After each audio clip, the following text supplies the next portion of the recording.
સાહેબને સર આજના આ શુભ પ્રસંગે પ્રેરણાદાયી ઉદ્બોધન અને માર્ગદર્શન આપશો સર.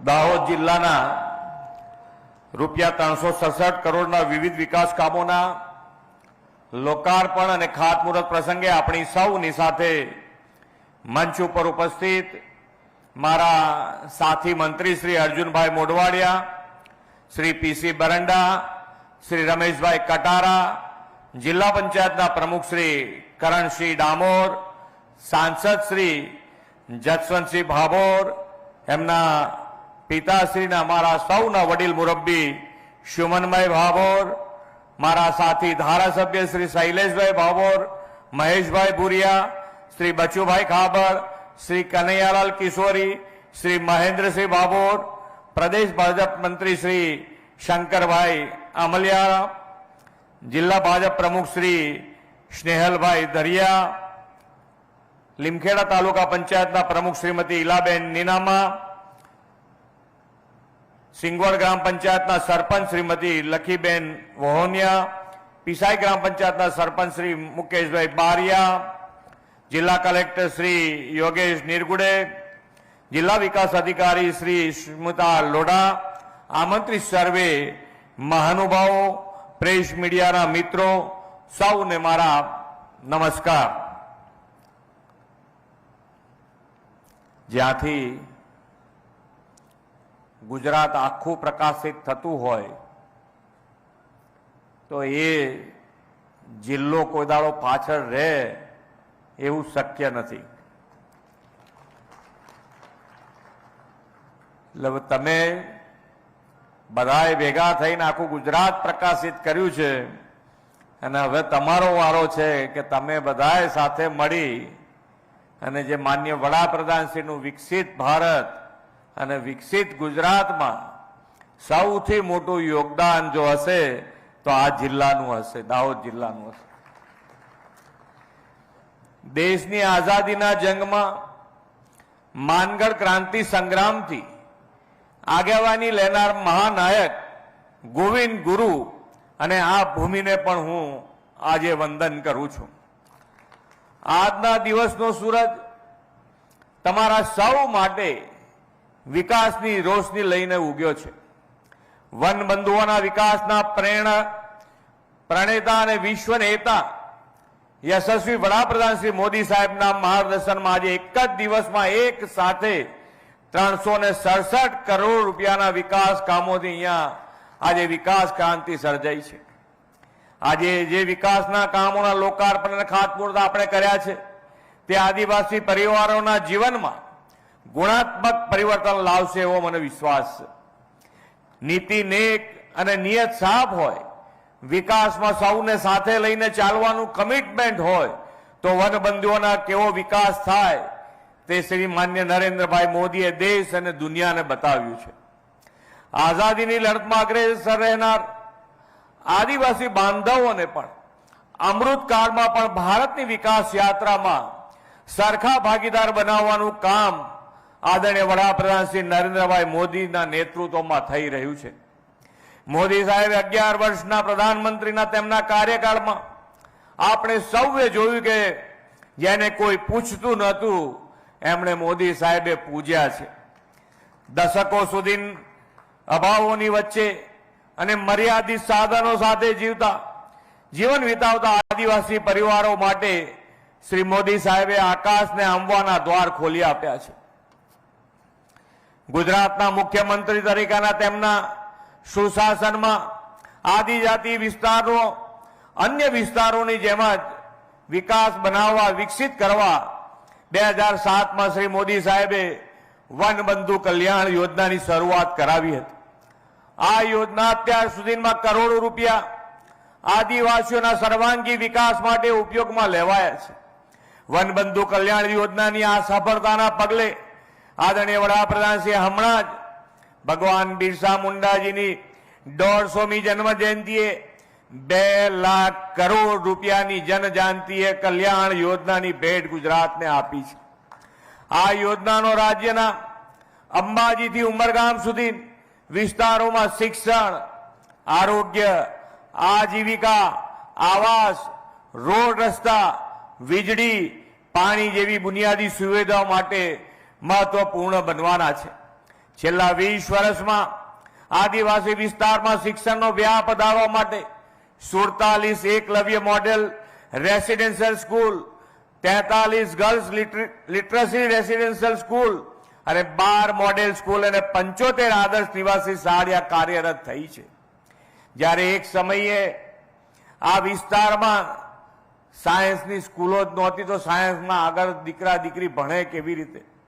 આજે એ જ વિસ્તારમાં, આદિવાસી વિસ્તારમાં 12 સાયન્સ કોલેજ, 11 મેડિકલ કોલેજ અને એન્જિનિયરિંગ કોલેજની સુવિધા થઈ અને આપણા દીકરા દીકરીઓ ડોક્ટર, એન્જિનિયર અને પાયલટ સુધી બન્યા છે. એ આપણા માટે ગૌરવની વાત છે. આ વિસ્તારના પડોશમાં ગોવિંદ ગુરુ યુનિવર્સિટી અને નર્મદા જિલ્લામાં બિરસા મુંડા ટ્રાઇબલ યુનિવર્સિટીની સ્થાપના કરવામાં આવી છે. વડાપ્રધાનશ્રીએ વંચિતોને વરીયતાના મંત્ર સાથે દેશમાં આદિવાસીઓનું ગૌરવ કર્યું છે. પીએમ જનમન અભિયાન હેઠળ આદિમ જૂથના કુટુંબોને પ્રધાનમંત્રી આવાસ યોજના અંતર્ગત 12,500થી વધુ આવાસો રાજ્યમાં મંજૂર કરવામાં આવ્યા છે. આદિમ જૂથ વસાહતોમાં મોબાઈલનું નેટવર્ક મળી રહે એ માટે 21 મોબાઈલ ટાયરો પણ ઉભા કરવામાં આવ્યા છે. વિકાસમાં કોઈ પાછળ ન રહી જાય કે વિકાસથી કોઈ બાકાત ન રહી જાય એવા ધ્યેય સાથે શ્રી મોદી સાહેબે પછાત અને આદિવાસી જિલ્લાઓના ઝડપી વિકાસ માટે એસ્પિરેશનલ ડિસ્ટ્રિક્ટ પ્રોગ્રામ શરૂ કરાવ્યો છે. દાહોદ જિલ્લાને એસ્પિરેશનલ ડિસ્ટ્રિક્ટ તરીકે સમાવેશ કરીને આ જિલ્લો દેશ માટે ઉદાહરણરૂપ બને તેવી તેમની નેમ આપણે સાકાર કરવી છે. તેને વધુ ગતિ આપતા આજે 367 કરોડથી વધુના વિકાસ કાર્યોના ભૂમિપૂજન અને લોકાર્પણ પણ કર્યા છે. આ વિકાસ કામોમાં સિંગવડ તાલુકા સેવા સદનની નવી કચેરી, ગરબાડામાં Eklavya model residential school, Ratan Mahal રીંછ અભયારણ્યનો વિકાસ, દાહોદ, ગરબાડા, જાલોદમાં નવી જીઆઈડીસી, રમતગમતના મેદાનો, દેવગઢ બારિયામાં આદર્શ નિવાસી શાળાનું લોકાર્પણ જેવા પ્રોજેક્ટ દાહોદના વિકાસને નવી ગતિ આપશે. આદરણીય વડાપ્રધાનશ્રીએ દાહોદને રાષ્ટ્રીય કક્ષના પ્રોજેક્ટ પણ આપ્યા છે. અહીંયા રેલવે એન્જિનની ફેક્ટરી શરૂ કરાવીને સ્થાનિક રોજગારી વધુને વધુ મળે એ રીતનું કામ જો કોઈએ કર્યું હોય તો એ માન્ય વડાપ્રધાન શ્રી નરેન્દ્રભાઈ મોદીએ કર્યું છે. આ ડબલ એન્જિન સરકાર દાહોદના બહુમુખી વિકાસ માટે પ્રતિબદ્ધ છે. નર્મદા નદીના પાણીના દ્વારા દાહોદ, છોટાઉદેપુર અને પંચમહાલ જિલ્લાના જળાશયો અને તળાવો ભરવા માટે 5500 કરોડ રૂપિયાના વધુના રકમના પ્રોજેક્ટો આપણે મંજૂર કર્યા છે.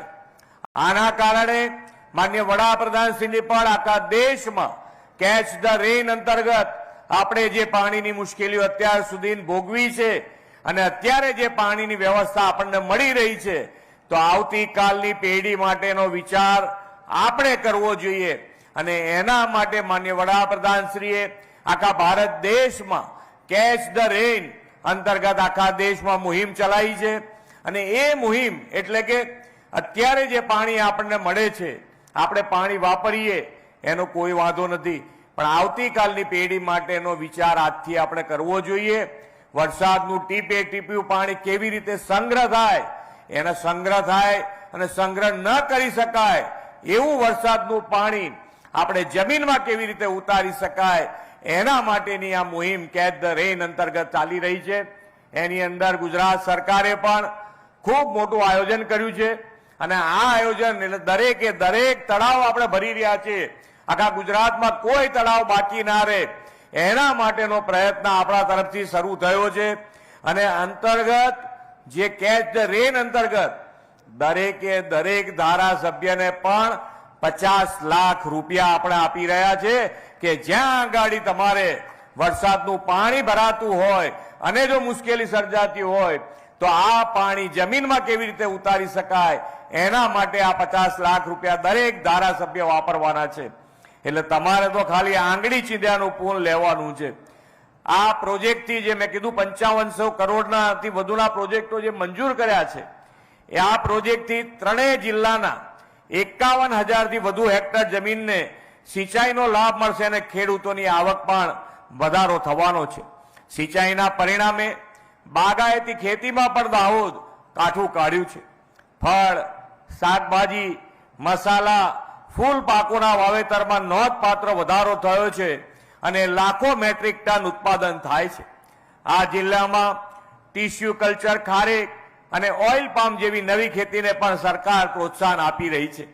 વડાપ્રધાન શ્રીએ નરેન્દ્રભાઈ મોદીએ 2047 સુધીમાં વિકસિત ભારતના નિર્માણનો જે સંકલ્પ કર્યો છે એમાં આદિવાસી સમુદાયનું ઉત્થાન અને યોગદાન બંને વિકસિત ભારતના નિર્માણ માટે આપણા માટે મહત્વના છે. આજે મળેલા વિકાસ કામોથી આદિવાસી દાહોદ જિલ્લો વિકસિત ગુજરાતથી વિકસિત ભારત માટે લીડ લે તેવી શુભેચ્છાઓ સાથે વિરમું છું. ભારત માતા કી જય. વંદે માતરમ. જય જય ગરવી ગુજરાત.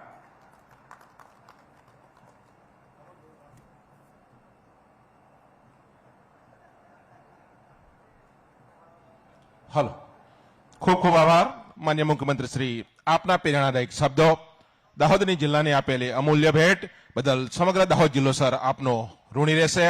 વિકાસની આ વણથંભી વણઝાર છે, જનજનના સપનાઓનો આધાર છે સર. દાહોદની ધરતી પર આજે જે બીજ રોપાયા છે સર, આવતીકાલનો એ જ શાનદાર શણગાર છે સર. તો વિકસિત ગુજરાત, વિકસિત દાહોદના નિર્માણમાં આ ધરતીના દીકરા દીકરીઓ સૌ સાથ આપવા ઊભા છે સર.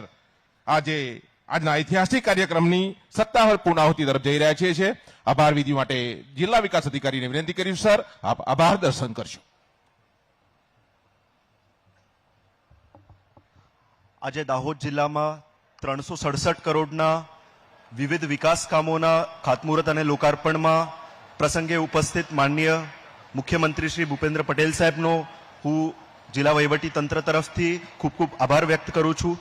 સાથે જ દાહોદ જિલ્લાના પ્રભારી મંત્રી શ્રી અર્જુન મોઢવાડિયા સાહેબ, સહપ્રભારી મંત્રી શ્રી પીસી બરાંડા સાહેબ, અમારા દાહોદ જિલ્લાના રાજ્યકક્ષાના મંત્રી શ્રી રમેશભાઈ કટારા સાહેબ, જિલ્લા પંચાયત પ્રમુખ શ્રી, માનનીય સાંસદ સભ્ય શ્રી જસવંતસિંહ ભાભોર સાહેબ, માન્ય ધારાસભ્ય શ્રીઓ મહેશ ભુરિયા સાહેબ, દાહોદ તાલુકાના માન્ય ધારાસભ્ય શ્રી કનૈયાલાલ કિશોરી સાહેબ, મહેન્દ્ર ભાભોર સાહેબ, શૈલેષભાઈ ભાભોર સાહેબ, બધાનો હું ખૂબ ખૂબ આભાર વ્યક્ત કરું છું. એના સાથે મંચસ્થ મહાનુભાવો, તમામ પ્રેસ મીડિયાના મિત્રો, પોલીસ મિત્રો, તાલુકા વહીવટી તંત્રના તમામ મિત્રોનો હું ખૂબ ખૂબ આભાર વ્યક્ત કરું છું. તથા તમે સૌ એટલા મોટી સંખ્યામાં અહીંયા હાજર રહ્યા, ખૂબ ખૂબ આભાર. આસ્તુ. જય જય ગરવી ગુજરાત. જય હિન્દ.